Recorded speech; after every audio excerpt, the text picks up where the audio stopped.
کیا اس رات کی میں عبادت کی کوئی فضیلت ہے سرے سے یا نہیں ہے؟ یہ ایک علمی مسئلہ ہے،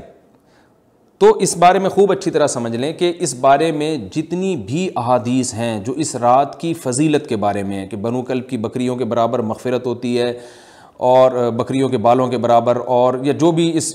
بارے میں روایات ہیں کہ سب کی بخشش ہو جاتی ہے سوائے اس شخص کے جو کسی کے دل میں کینہ رکھتا ہے، تو یہ جتنی اس رات کی فضیلت میں احادیث ہیں، تو ایک بات تو خوب اچھی طرح سمجھ لیں، اس پر تمام محدثین کا، جہاں تک میں نے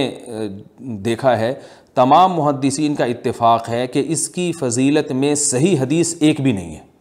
اس رات کی فضیلت میں ایک بھی صحیح حدیث موجود نہیں ہے،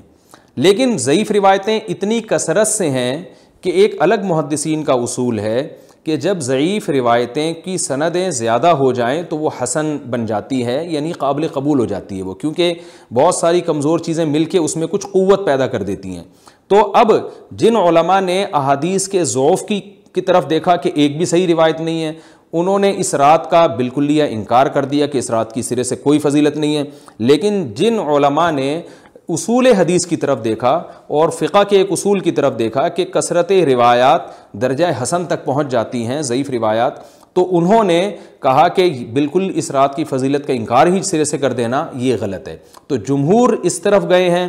کہ اس رات کی فضیلت کا بالکلیہ انکار کر دینا یا اس کی عبادت کی فضیلت کا بالکلیہ انکار کر دینا یہ ٹھیک نہیں ہے، لیکن کچھ علماء، وہ بھی بڑے محقق علماء ہیں، وہ اس طرف گئے ہیں کہ اس رات کی سرے سے کوئی فضیلت اسلام میں ہے ہی نہیں۔ اب میں دونوں طرف کے علماء کا کچھ تھوڑا سا تجزیہ پیش کرتا ہوں۔ تو جو علماء یہ کہتے ہیں کہ اس رات کی فضیلت ہے اور فضیلت میں کثرت سے روایات ہیں اور اس میں بڑے بڑے علماء داخل ہیں، امام شافعی رحمہ اللہ تعالی جیسے مجتہد بھی ہیں جو اس رات کی فضیلت کے قائل ہیں، باقی ائمہ سے مجھے جو ہے نا امام ابو حنیفہ سے کچھ نہیں ملا اس رات کی فضیلت کے بارے میں، اور امام احمد ابن حنبل سے بھی مختلف روایات ملی ہیں، اس لیے میں جزم سے کسی اور امام کے بارے میں نہیں کہہ سکتا، لیکن امام شافعی سے بہرحال اس کی فضیلت صراحتاً منقول ہے، اگرچہ انہوں نے بھی اعتراف کیا ہے کہ اس کی روایات کے بارے میں جتنی اس بارے میں روایات ہیں وہ ضعیف ہیں، لیکن وہی ایک اصول ہے کہ جب ضعیف روایات بہت کثرت سے ہوتی ہیں تو درجہ حسن تک پہنچ جاتی ہیں۔ تو اس اصول کے تحت جمہور اس کے قائل ہیں کہ اس رات میں عبادت اگر ہم کرتے ہیں تو دوسری راتوں کی نسبت ہمیں ثواب زیادہ ملتا ہے، لیکن جو بعض دوسرے علماء جو بالکل ہی اس رات کی فضیلت کے منکر ہیں، ان کے دلائل میں یہ ہے کہ یہ بات اگرچہ درست ہے کہ اگر ضعیف روایات کثرت سے ہوں تو وہ درجہ حسن تک پہنچ جاتی ہیں، لیکن وہ کہتے ہیں کہ کچھ قرائن ایسے ہیں جن قرائن سے پتہ چلتا ہے کہ جو ہے ان قرائن کو اگر سامنے رکھا جائے تو وہ ان کی رائے یہ ہے کہ پھر ان کا خیال یہ ہے کہ ان کا رجحان اس طرف ہے کہ اس رات کی سرے سے کوئی فضیلت نہیں ہے۔ ان قرائن میں ایک چیز یہ بھی ہے کہ اس کے بارے میں جو روایات ہیں ان میں بہت زیادہ ثواب کی بشارت سنائی گئی ہے، تو بعض محدثین کا یہ اصول ہے کہ کسی رات کے بارے میں یا کسی خاص عمل کے بارے میں بہت زیادہ کہیں غلو ہوتا ہے یا مبالغہ ہوتا ہے، غلو تو نہیں کہہ سکتے، تو یہ خود ایک اس طرف اشارہ ہوتا ہے کہ یہ ایک ضعف ہے، اگرچہ یہ کوئی اتنی مضبوط بات نہیں ہے، لیکن بہرحال جو علماء اس کی فضیلت کے بالکل منکر ہیں ان کی ایک دلیل میں آپ کے سامنے پیش کر رہا ہوں۔ دوسری بات یہ ہے کہ جو علماء اس کی فضیلت کے بالکل بھی قائل نہیں ہیں، ان کی ایک بڑی دلیل یہ بھی ہے، جن میں ہمارے شیخ حضرت مفتی رشید احمد صاحب رحمہ اللہ تعالیٰ بھی تھے، اگرچہ انہوں نے اس بارے میں کوئی صراحتاً فتویٰ نہیں دیا، لیکن وہ یہ اشکال ظاہر کیا کرتے تھے کہ شریعت میں جب بھی کسی وقت کی یا کسی خاص رات کی کوئی فضیلت آتی ہے تو اللہ تعالیٰ اس کو جو ہے وہ اس کا صحیح ٹائم نہیں بتاتے بلکہ اس میں اختلاف ڈال دیتے ہیں۔ اس کی مثال ایسے جیسے جمعے کے دن حدیث میں آتا ہے کہ ایک وقت جمعے میں ایسا آتا ہے جس میں دعا لازمی قبول ہوتی ہے، اب ظاہر ہے وہ بڑا فضیلت کا وقت ہے، تو وہ وقت ہمیں متعین طور پہ بتایا نہیں گیا ہے، اس لیے علماء کا اس میں اختلاف ہوا، بعض نے کہا عصر کے بعد، بعض نے کہا کہ 2 خطبوں کے درمیان۔ لیلۃ القدر کو دیکھ لیں، لیلۃ القدر کی فضیلت میں قرآن بھی ہے، بہت ساری احادیث ہیں، لیکن لیلۃ القدر کی رات ہے کون سی یہ اللہ نے اس میں ابہام ڈال دیا۔ طاق راتوں میں 21 بھی ہو سکتی ہے، 23 بھی ہو سکتی ہے، بعض بلکہ حدیث سے 22ویں رات کا بھی ہونا ثابت ہے، زیادہ امکان 27ویں رات کا ہوتا ہے، تو وہ متعین نہیں ہے۔ تو جو علماء کہتے ہیں اس کی سرے سے کوئی فضیلت ہی نہیں ہے، ان کا رجحان وہ ان کی ایک یوں سمجھیں کہ دلیل تو نہیں لیکن ایک استئناس کہتے ہیں اس کو، کہ اس سے ان کے اس نظریے کو تقویت ملتی ہے کہ اگر یہ اس کی اتنی زیادہ فضیلت ہے تو اس کی تعیین میں اختلاف بالکل بھی نہیں ہے. تو یہ وہ کہتے ہیں کہ یہ مزاج شریعت کے خلاف ہے. اور تعیین میں اختلاف ہوتا کیوں ہے؟ علماء نے بیان کیا اگر لیلۃ القدر کو متعین طور پہ بیان کر دیا جاتا ہے نا کہ یہی لیلۃ القدر ہے, تو بہت ساری اس میں جو ہے نا حکمتیں فوت ہو جاتی, جن میں ایک یہ بھی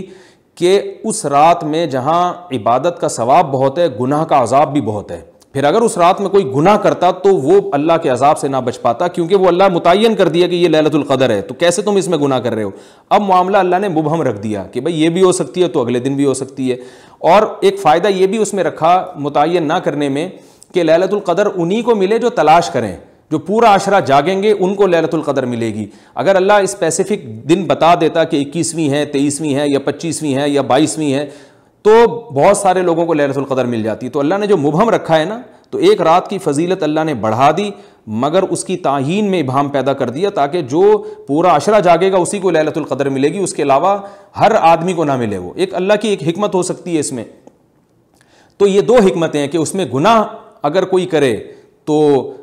اس پر عذاب نہ آ جائے, کیونکہ اگر متعین کر دیا جائے گا تو پھر گناہ کیسے تم کر رہے ہو اس رات میں. تو اللہ نے اس میں بھی ابہام پیدا کر دیا. جو گناہ کرنے والا ہے اگرچہ وہ بڑا گناہ گار ہے اس رات میں, چاہے وہ رمضان کا آخری عشرے میں کسی رات میں بھی گناہ کرتا ہے, لیکن کم از کم اتنا عذر تو ہے کہ اس کو کیا پتا تھا کہ یہ آج لیلۃ القدر ہوگی.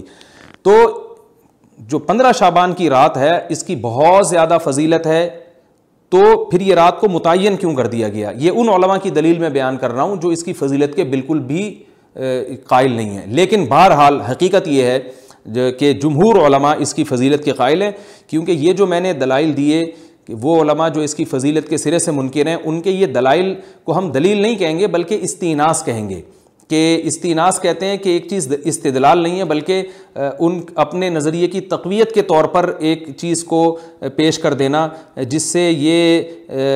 لگتا ہو کہ واقعی یہ صحیح کہہ رہے ہیں. اس کو استئناس کہتے ہیں, میں جو آسان لفظوں میں سمجھانے کی کوشش کر رہا ہوں. اور ایک استدلال کہتے ہیں کہ ایک ریسرچ کو, ایک پوری تحقیق کو. تو جمہور کا مذہب ایک اصول پر مبنی ہے کہ بھئی اتنی ساری روایات ہیں اور ضعیف ہیں, ان میں ٹھیک ہے کچھ موضوع بھی ہیں لیکن بہت ساری ایسی ہیں جو موضوع بھی نہیں ہیں. تو ضعیف روایات ہیں جب اتنی کثرت سے ہیں اور اس میں ہے بھی عبادت کا تذکرہ, تو عبادت کرنے میں کوئی حرج بھی نہیں ہے. تو لہذا انہوں نے اس کو جو ہے نا اس کو دلیل بنایا ہے, اور اصول کے لحاظ سے یہ بات درست ہے. تو اس اصول کو اگر کوئی فالو کرنا چاہے تو اس رات کی عبادت اس کے لیے بالکل ٹھیک ہے, اور اللہ کی رحمت سے امید ہے کہ اس میں اس کو ثواب زیادہ ملے گا.